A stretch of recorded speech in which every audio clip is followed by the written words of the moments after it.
نحمده ونستعينه ونستغفره ونؤمن به ونتوكل عليه ونعوذ بالله من شرور أنفسنا ومن سيئات أعمالنا من يهده الله فلا مضل له ومن يضلله فلا هادي له ونشهد أن لا إله إلا الله وحده لا شريك له ونشهد أن محمدا عبده ورسوله قال الله تبارك وتعالى في القرآن المجيد والفرقان الحميد فصل لربك وانحر صدق الله مولانا العظيم إن الله وملائكته يصلون على النبي يا أيها الذين آمنوا صلوا عليه وسلموا تسليما الصلاة والسلام عليك يا سيدي يا رسول الله وعلى آلك وأصحابك يا سيدي يا حبيب الله الصلاة والسلام عليك يا سيدي يا رحمة للعالمين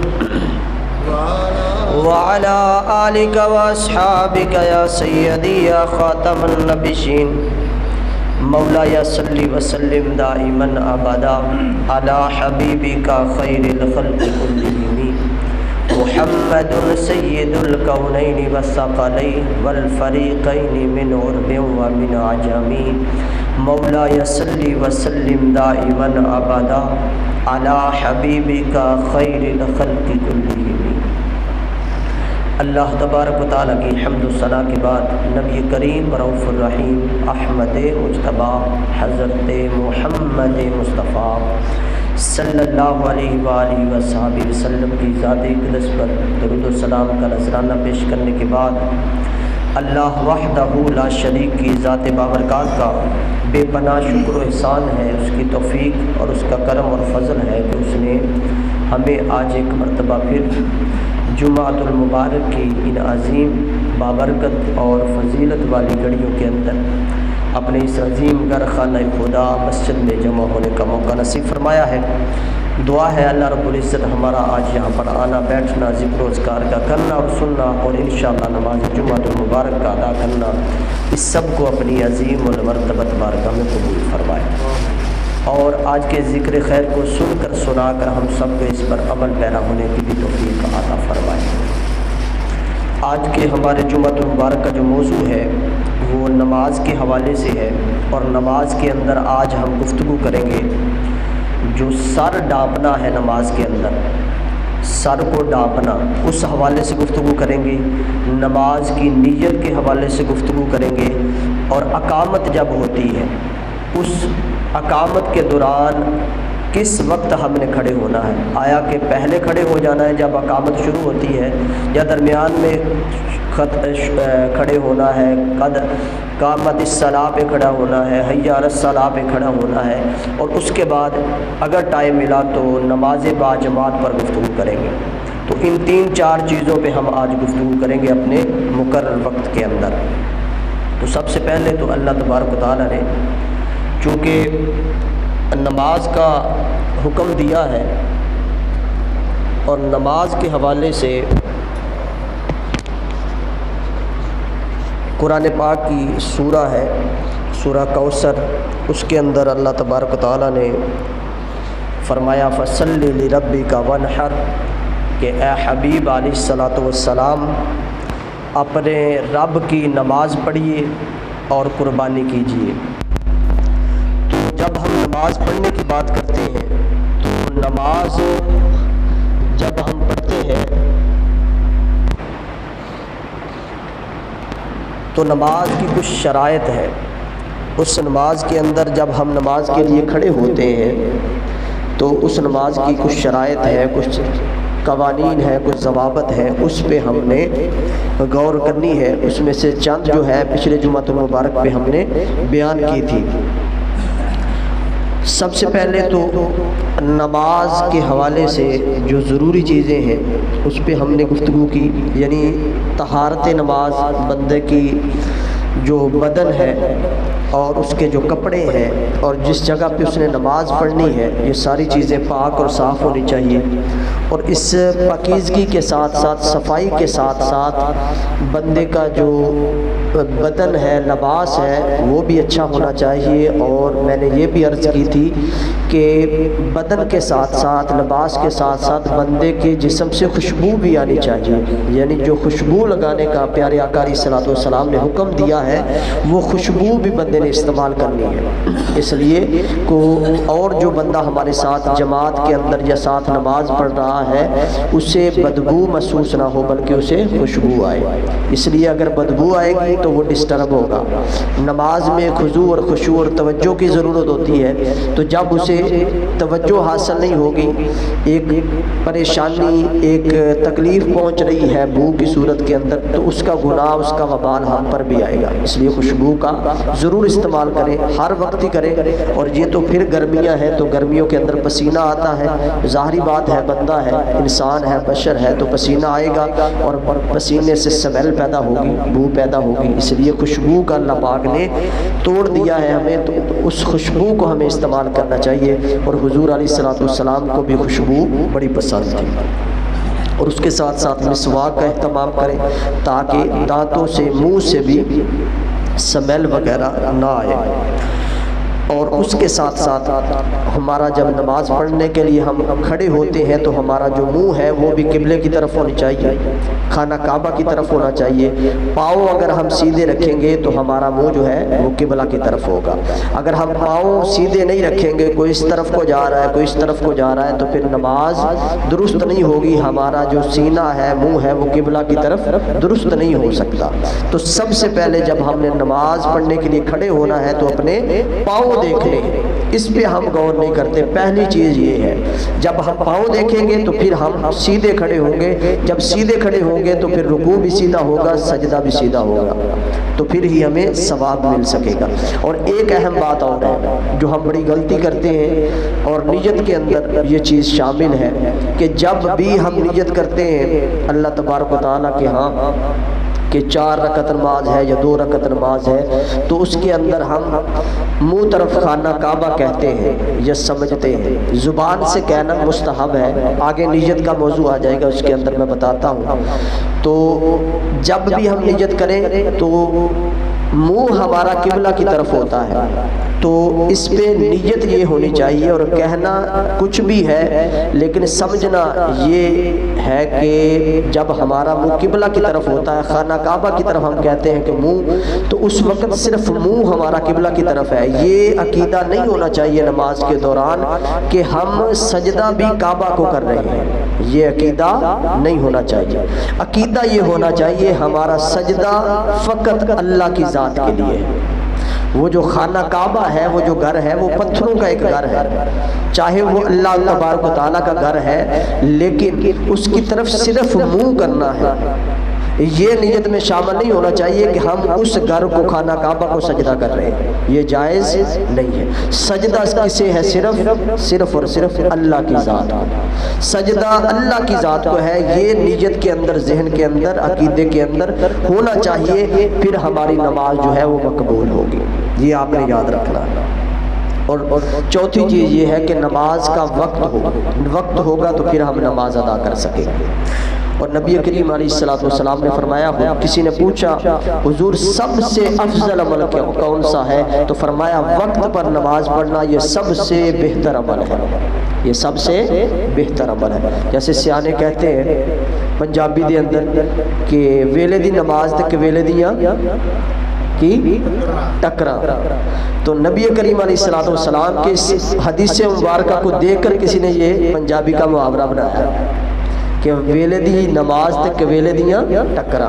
تو اس لیے فرمایا کہ سب سے اچھا عمل، سب سے محبوب عمل یہ ہے کہ نماز کو اس کے وقت پر ادا کرنا۔ اور اگر کوئی وقت سے ہٹ کر ادا کرتا تھا، یہ حدیث پاک میں آتا ہے کہ کوئی نماز اثر اگر بہت زیادہ قویل کر کے، دیر کر کے پڑھتا تھا، صحابہ کرام اسے منافق سمجھتے تھے، یعنی دیر سے بھی ادا نہیں کرنی چاہیے بہت زیادہ، نماز کو اس کے وقت پہ ادا کرنا چاہیے۔ تو اب ہم آتے ہیں جو نماز کے اندر سر کو ڈھانپنا ہے اس پہ ہم آج گفتگو کرنی ہے، اور دوسری چیز ہے نیت نماز، اور تیسری چیز ہے جب اقامت ہوتی ہے جماعت کے لیے جسے ہم تکبیر کہتے ہیں، صحیح لفظ ہے کیا؟ اقامت۔ اقامت جب ہوتی ہے تو ہم نے کب کھڑے ہونا ہے، یہ رولا بھی آج ہم نے حل کرنا ہے، اور انشاءاللہ اگلے جمعۃ المبارک پہ ہم نے جو نماز کا پراپر طریقہ ہے اس پہ ہم گفتگو کریں گے۔ تو ننگے سر نماز پڑھنا، اس پہ گفتگو کرتے ہیں۔ روایت ایک آتی ہے، دو روایتیں ہیں، ان میں سے ایک بیان کر رہا ہوں جس کو لے کر کچھ لوگ کہتے ہیں کہ ننگے سر نماز پڑھنا بھی جائز ہے یا سنت ہے، وہ سنت کہتے ہیں۔ یہ روایت ہے حضرت ابی بن کعب کے حوالے سے۔ حضرت ابی بن کعب رضی اللہ تعالیٰ عنہ فرماتے ہیں کہ ننگے سر نماز پڑھنا سنت ہے، یہ روایت کے اندر آتا ہے حدیث پاک کے اندر۔ لیکن جب ہم اس حدیث پاک پہ غور کرتے ہیں تو یہ حدیث پاک حضرت امام حیثمی انہوں نے اس پہ تخریج کی ہے اور فرماتے ہیں کہ یہ حدیث صحیح نہیں ہے، یہ حدیث ضعیف ہے۔ تو جب یہ حدیث ضعیف ہو گئی، اور بھی علماء کرام نے اس کو ضعیف کہا، تو جب ضعیف ہو گئی تو اس پہ حکم وہ نہیں لگے گا، تو اس لیے یہ ننگے سر نماز پڑھنے کی جو بات ہے وہ بالکل جھوٹی ہو گئی، کیونکہ یہ حدیث ضعیف ہے، یہ حکم میں نہیں آئے گا۔ اب آگے چلیے کہ سر کو ڈھانپ کر نماز کیوں ادا کرنی چاہیے۔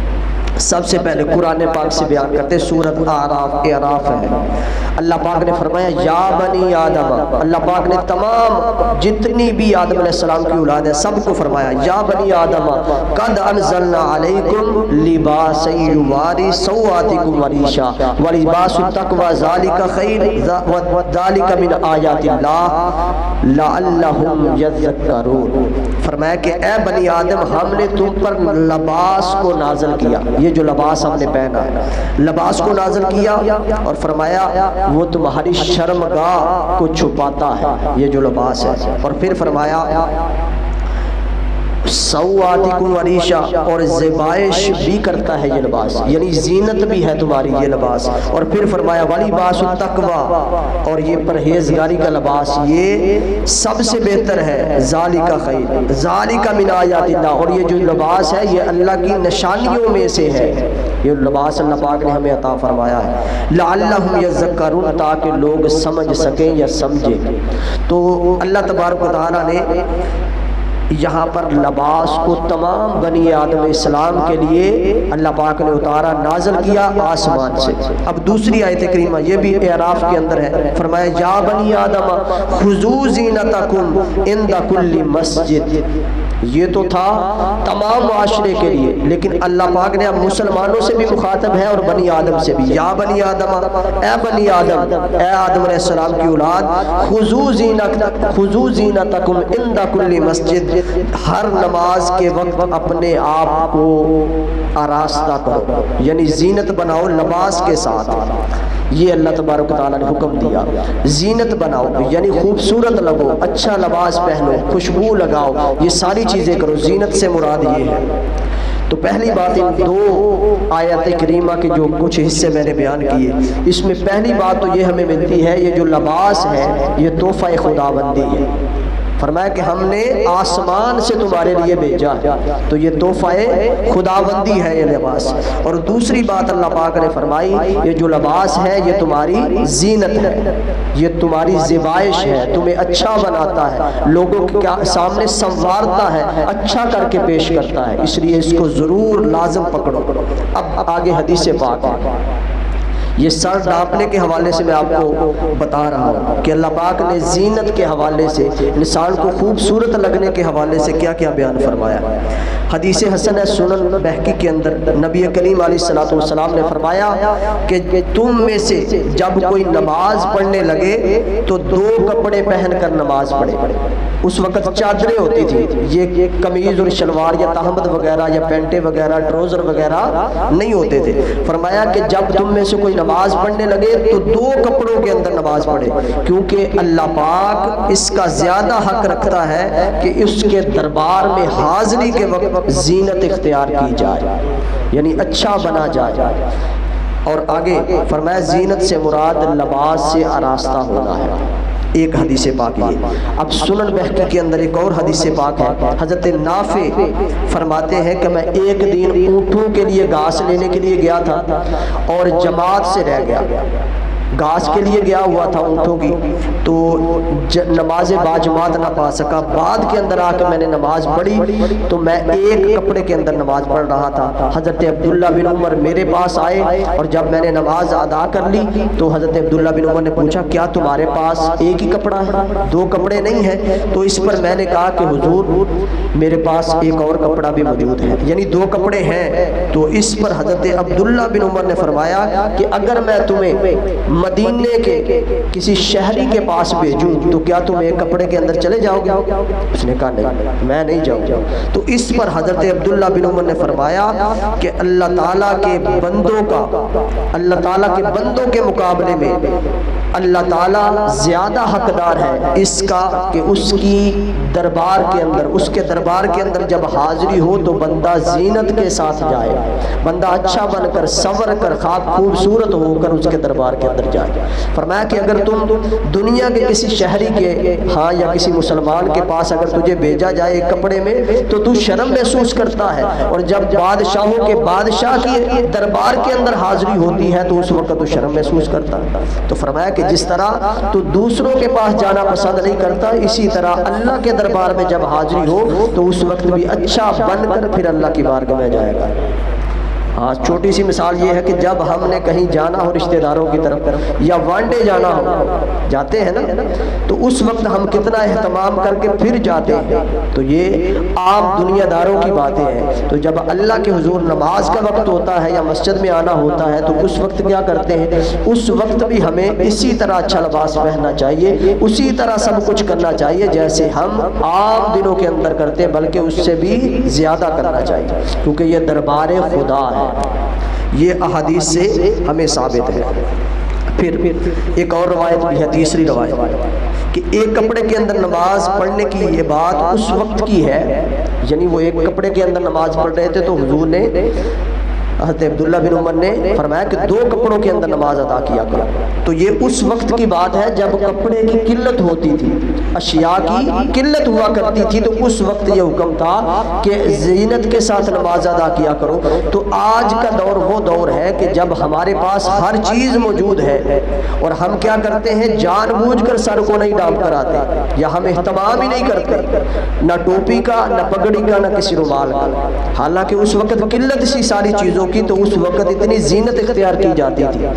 بندہ اس طرح زینت کے ساتھ آتا تھا کہ دربار خداوندی کے اندر جانا ہے، ادب کی جگہ ہے تو ادب کے لیے سر کو ڈانپنا بھی سنت مصطفیٰ ہے صلی اللہ علیہ وسلم۔ تو حضرت عبداللہ بن مسعود رضی اللہ تعالیٰ عنہ ایک اور روایت ہے کہ ایک کپڑے کے اندر فرمایا کہ ہرگز نماز نہ پڑھی جائے اگرچہ وہ کپڑا زمین اور آسمان کے درمیان جتنا فاصلہ ہے اتنا ہی چوڑا ہو اور اتنا ہی لمبا ہو۔ فرمایا ایک کپڑے کے اندر کبھی نماز ادا نہ کرو، یعنی چادریں ہوتی تھی اس وقت، فرمایا وہ کپڑا چاہے زمین و آسمان کے درمیان جتنا فاصلہ ہے اتنا ہی لمبا ہو اور اتنا ہی چوڑا ہو، پھر بھی ایک کپڑے میں نماز نہ ادا کی جائے۔ یہ حضرت عبداللہ بن مسعود فرماتے ہیں۔ پھر ٹوپی اور پگڑی کے حوالے سے دو تین روایتیں سن۔ حضور علیہ السلام مسلم شریف کے اندر حدیث پاک ہے کہ حضور جب مکہ کے اندر داخل ہوئے تو آپ کے سر پر سیاہ رنگ کا امامہ شریف تھا، اور اسی طرح ایک اور روایت کے اندر آتا ہے کہ حضور ممبر پر تشریف فرما تھے، اس وقت بھی آپ نے کالے رنگ کا امامہ پہنا ہوا تھا، اور ان کی جو لڑی تھی وہ دونوں کندھوں کے درمیان تھی، اور آپ نے ٹوپی بھی پہنی، یہ بھی سنت ہے، یعنی امامہ بھی پہننا سنت ہے اور ٹوپی پہننا بھی سنت ہے، اور ٹوپی کے اوپر امامہ پہننا یہ بھی سنت ہے، اور اکیلا امامہ پہن لینا نیچے ٹوپی نہ ہونا یہ بھی سنت ہے۔ یہ ساری چیزیں سنت ہے، اکیلے ٹوپی پہن لینا، سر کو ڈانپ لینا یہ بھی سنت ہے، یہ ساری چیزیں سنت ہے۔ اور بات یہ ہے کہ سر کو ڈھانپنا، چاہے وہ عمامے کے ساتھ ہو، ٹوپی کے ساتھ ہو، رومال کے ساتھ ہو، کپڑے کے ساتھ ہو، بات یہ ہے کہ سر کو ڈھانپنا یہ حضور کی سنت ہے۔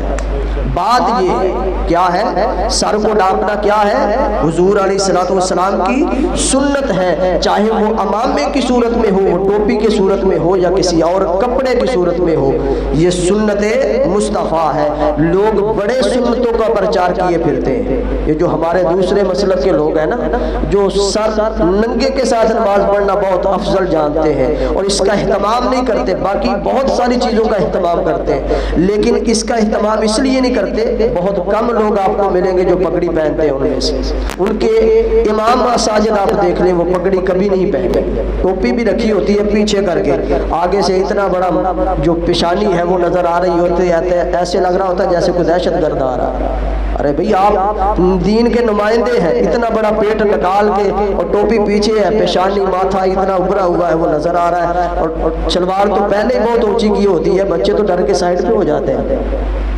تو اس لیے نبی کریم علیہ الصلوۃ والسلام نے جس طرح عمل کیا اس طرح کر کے دیکھیں، شاید آپ کے اندر ادب آ جائے۔ یہ ادب کی چیزیں ہیں اور ادب سے وہ لوگ بہت دور ہیں، اور اگر ہم نے بھی آج اسی طرح کرنا شروع کر دیا تو ہم بھی ادب کے دائرے میں نہیں رہیں گے۔ ادب سب سے پہلا کرینہ ہے، سب سے پہلی سیڑھی ہے۔ تو نبی کریم علیہ الصلوۃ والسلام نے یا تو ٹوپی کے ساتھ نماز ادا کی ہے یا عمامہ کے ساتھ، یعنی سر کو ڈھانپ کے حضور علیہ الصلوۃ والسلام نے، اور بہت ساری سنتوں پہ عمل ہو جاتا ہے لیکن اس سنت پہ عمل نہیں کرتے، اس لیے بھی نہیں کرتے کہ ہم اس پہ عمل کرتے ہیں زیادہ۔ اہل سنت یا تو پگڑی کا بہت استعمال کرتے ہیں، ٹوپی کا، تو جو سنت ہم ادا کریں گے وہ بڑی مشکل سے ادا کریں گے، یہ بھی ایک وجہ ہے۔ اور دوسرا، جب ہم ٹوپی پہنتے تو میں نے کہا یہ ادب ہے نماز کا، اس سے زینت بنتی ہے نماز کی۔ اور حضور علیہ الصلوۃ والسلام کا دور تھا تو اس وقت اتنے قلت کے دور میں آپ ٹوپی اور عمامے کا حضور نے اہتمام فرمایا ہے، تو آج تو ہر چیز میسر ہے، اس وقت تو قلت تھی، چیزیں میسر نہیں تھی یا تھوڑی تھی، لیکن آج کے دور کے اندر کسی چیز کی کوئی کمی نہیں ہے۔ اگر کمی ہے تو ہماری نیتوں کے اندر کمی ہوگی، ہمارے ذہنوں کے اندر کمی ہوگی، کمی اور کسی چیز کی نہیں رہی۔ تو اس لیے پتہ یہ چلا کہ نماز جب بھی ادا کریں سر کو ڈانپ کر ادا کریں، یہ سنت مصطفیٰ ہے۔ یہ کیا ہے؟ سنت مصطفیٰ ہے۔ یہ سنت کا ہمیں آج پتہ چل گیا، جان بوجھ کر سنت کو ترک کرنا۔ فرمایا فمن راغب عن سنتی فلیس منی، جس نے میری سنت کا انکار کیا وہ ہم میں سے نہیں ہے۔ جان بوجھ کر بلا وجہ کبھی مجبوری ہو جائے تو چھوڑ سکتے ہیں، لیکن بلا وجہ جان بوجھ کر سنت کو چھوڑ دینا یہ بہت بڑی بیماری ہے کہ بندے کو آہستہ آہستہ حضور کی سنت سے اور سنتوں سے دور کر دیتی ہے۔ اس لیے کسی سنت کو بنا چھوڑے، جہاں تک ہو سکے حضور کی سنت کو ادا کریں۔ اس کے بعد ہے نیت نماز، کہ ہم نماز کی نیت کرتے ہیں تو سب سے پہلے بات یہ ہے کسی بھی چیز کوئی بھی عمل کرنا ہو نیت ضروری ہے۔ جب تک آپ نیت نہیں کریں گے کسی بھی عمل کا ثواب نہیں ملے گا، لیکن نیت دل کے ارادے کا نام ہے، یہ آپ نے بات یاد رکھنی ہے۔ دل کے ارادے کے نام کو نیت کہتے ہیں، اگر زبان سے کہہ دیں تو یہ مستحب ہے، فرض یا واجب نہیں ہے، یہ بات آپ نے یاد رکھنی ہے۔ دل کے ارادے کے نام کو نیت کہتے ہیں۔ دل میں اگر آپ کا ارادہ ہے کسی کام کو کرنے کا تو آپ کی نیت ہو گئی، اس سے بڑی نیت نہیں ہو سکتی جو آپ کے دل کے اندر ہے، ٹھیک ہے جی۔ اس کے بعد فرض نماز کے اندر یہ میں خاص طور پر پہلے بھی بہت مرتبہ بات کی، آج پھر کر رہا ہوں کہ جب فرض نماز کھڑی ہو جائے تو زبان سے نیت نہ کریں، یہ میری درخواست ہے آپ سے، بڑی پرزور بڑی تاکید کے ساتھ درخواست کر رہا ہوں۔ ہمارے نمازیوں کو 10 سال ہو گئے ہیں یہ بات مجھے سمجھاتے ہوئے، لیکن یہ بات سمجھ نہیں آ رہی کہ جب فرض نماز کی تکبیر تحریمہ کہہ دی جائے، اللہ اکبر امام کہہ دے، تو زبان سے پھر نیت نہ کرے۔ سمجھ گئے بات؟ پتہ ہے کیوں؟ زبان سے کہنا مستحب ہے، اور ادھر ہم فرض ادا کر رہے ہیں۔ مستحب عمل پہلے ہے یا فرض کا مقام پہلے؟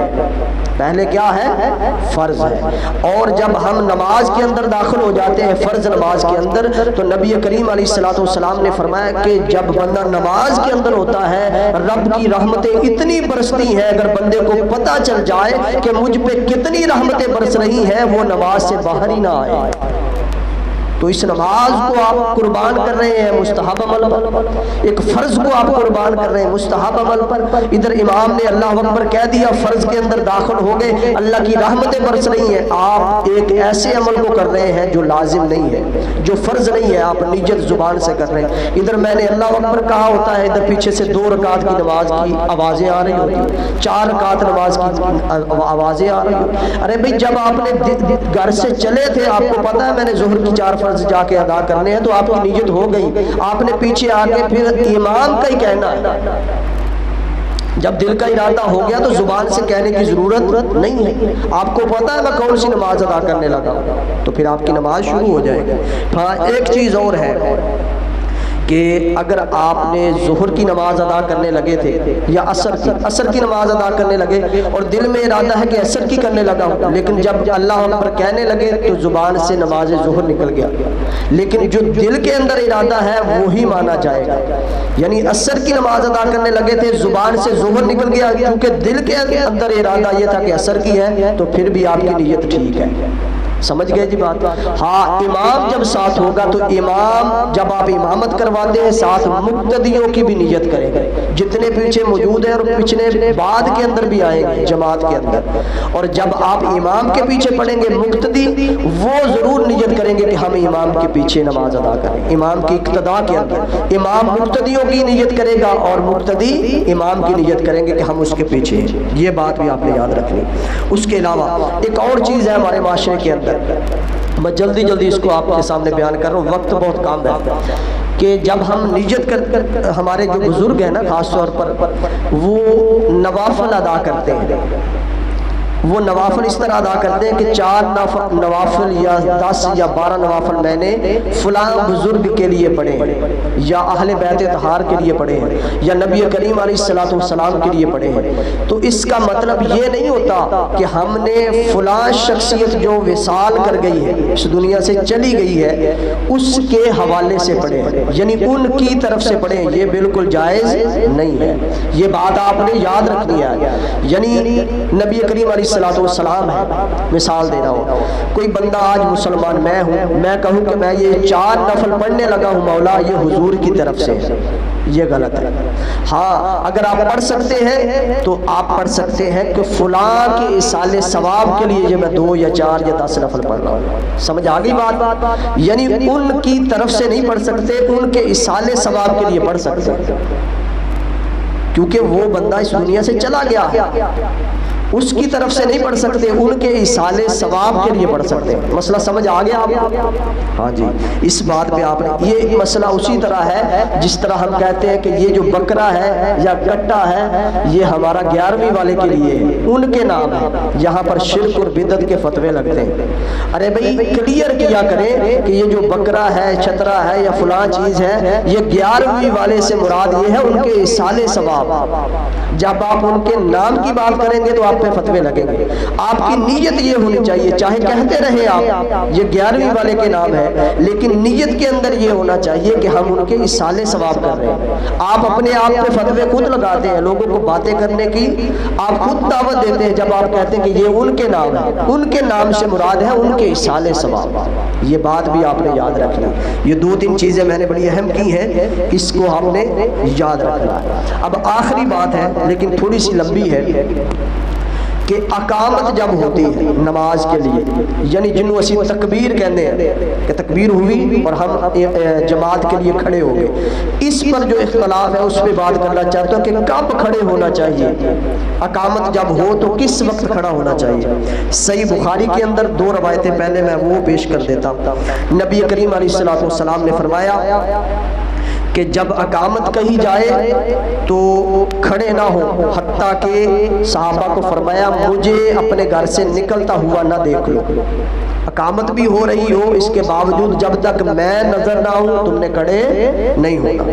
دوسری روایت بھی بخاری کے اندر حضرت ابو ہریرہ راوی ہے رضی اللہ تعالیٰ عنہ، نماز کے لیے اقامت ہو گئی، حضور علیہ السلام کا دور مبارک ہے، پوری اقامت ہو گئی، لوگوں نے صفیں سیدھی کر لی، حضور علیہ السلام بعد کے اندر تشریف لائے اور مصلی پہ آ کے کھڑے ہو گئے، لیکن جب کھڑے ہوئے تو حضور علیہ السلام جنبی تھے، یعنی ان پہ غسل واجب تھا، انہوں نے غسل کرنا تھا، لیکن مسجد کے اندر آ گئے اور فرمایا کہ اپنی اپنی جگہ پہ کھڑے رہو، یعنی اقامت ہو گئی تھی تم کھڑے رہو۔ اور روایت کے اندر آتا ہے حضور علیہ السلام دوبارہ گھر گئے اور غسل فرمایا، غسل کرنے کے بعد پھر تشریف لائے، صحابہ کہتے ہیں آپ کے بالوں سے آپ کی زلفوں سے پانی ٹپک رہا تھا، یعنی غسل کر کے آ رہے تھے، اور پھر آ کر غسل کر کے آ کر آپ نے مصلی پہ آ کے امامت کروائی اور صحابہ کو نماز ادا فرمائی۔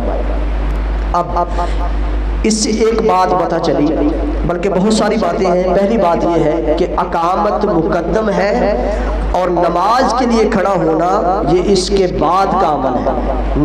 اقامت اور نماز کو جوڑنا نہیں چاہیے کہ ایک ہی چیز ہے، اقامت اور عمل ہے اور اس کی نماز کے لیے کھڑے ہونا اور عمل ہے، تو اس کے لیے حضور نے وقفہ بھی فرمایا۔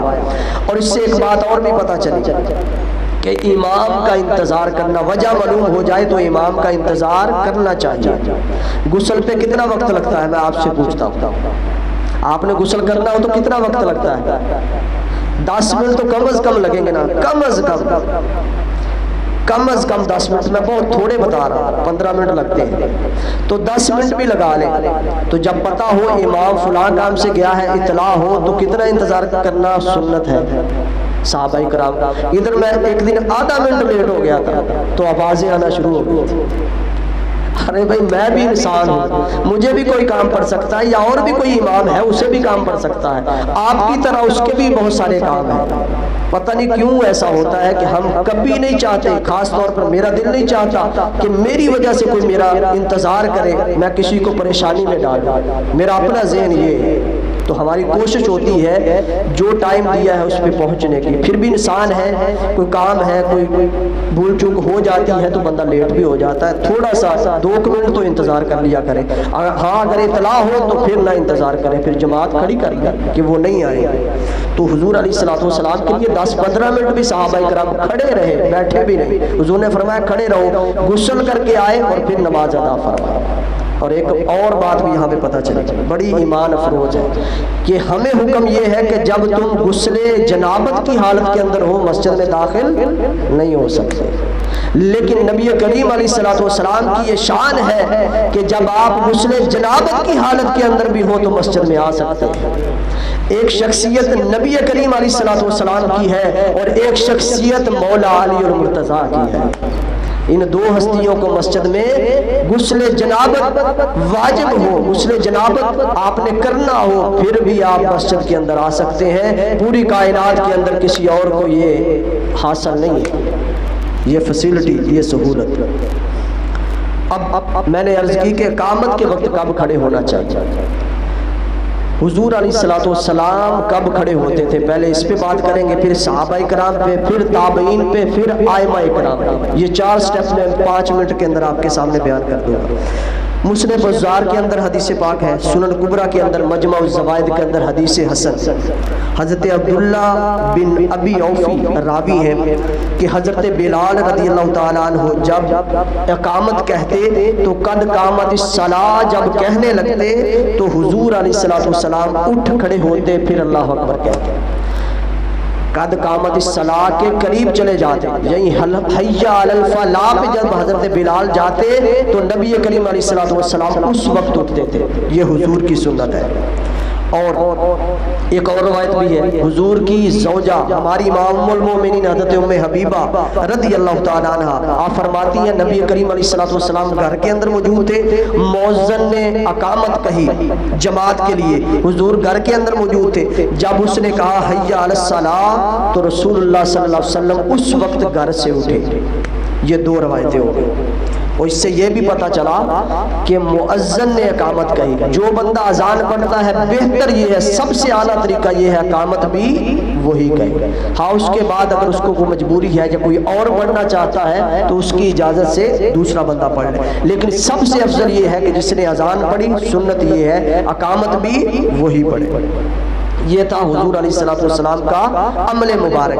اب صحابہ کرام کا عمل مبارک کیا تھا؟ مصنف عبدالرزاق کے اندر امام عبدالرزاق نے اپنی اسناد کے ساتھ اس کو روایت کیا کہ حضرت امام حسین علیہ السلام حضور کے نواسے اور عظیم صحابی کہ ان کا عمل یہ تھا کہ مؤذن نے نماز کے لیے اقامت کہی، اور جب وہ قد قامت الصلاۃ کہنے لگا تو حضرت امام حسین اس وقت کھڑے ہو گئے، یعنی حی علی الفلاح کے قریب، حی علی الفلاح پر، یعنی قد قامت الصلاۃ کہنے لگے اس سے پہلے کھڑے ہو گئے، یعنی حی علی الفلاح پر۔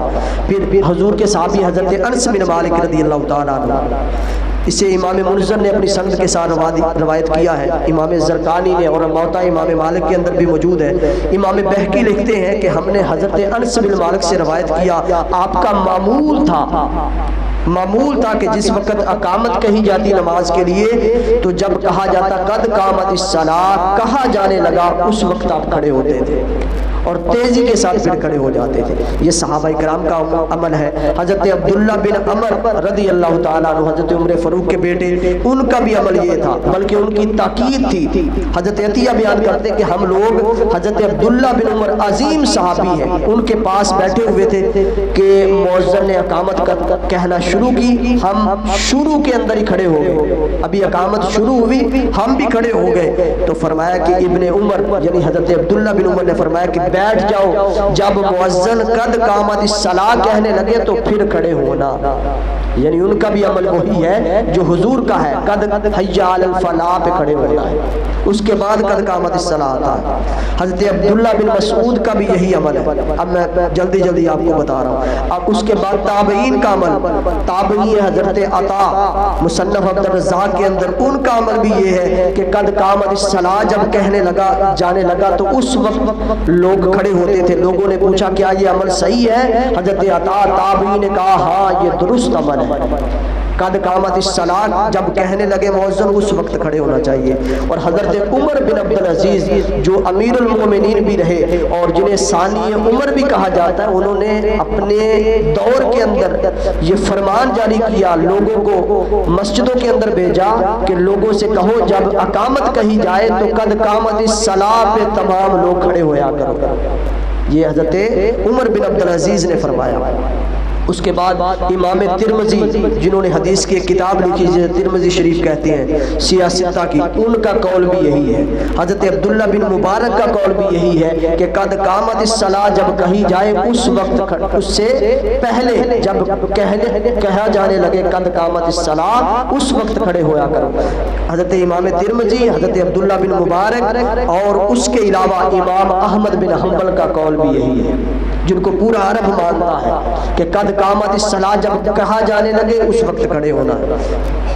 اس کے بعد ائمہ کرام، ائمہ فقہ، حضرت امام اعظم ابو حنیفہ، حضرت امام یوسف، حضرت امام محمد، ان تینوں کے درمیان بھی یہی ہے کہ جب قد قامت الصلاۃ سے پہلے حی علی الفلاح کہے اس وقت اقامت کے لیے نماز کے لیے کھڑے ہو جائے گا۔ یہ بھی ہو گیا۔ تو یہ میں نے اس لیے بیان کیا کہ لوگوں کے ذہنوں کے اندر کوئی چیز رہ نہ جائے۔ میں نے پہلے حضور کا عمل آپ کے سامنے پیش کیا، اس کے بعد صحابہ کرام کا عمل کیا تھا، اس کے بعد تابعین کا، اس کے بعد ائمہ کرام کا۔ تو سب کے نزدیک اتنی، اور یہ میں نے بہت تھوڑے سے دلائل آپ کو دیے، بہت زیادہ دلائل ہیں، 2 جمعے بھی اس پہ لگ سکتے ہیں، لیکن میں نے اس سے مختصر آپ کو بتایا ہے کہ اقامت کے دوران جب کھڑے ہونا ہے تو صحابہ کرام، نبی کریم علیہ السلام، تابعین اور تبع تابعین ائمہ کرام کا موقف اور عقیدہ یہ تھا کہ حی علی الفلاح جب کہا جاتا اس پر کھڑے ہونا یہ تمام کی سنت ہے۔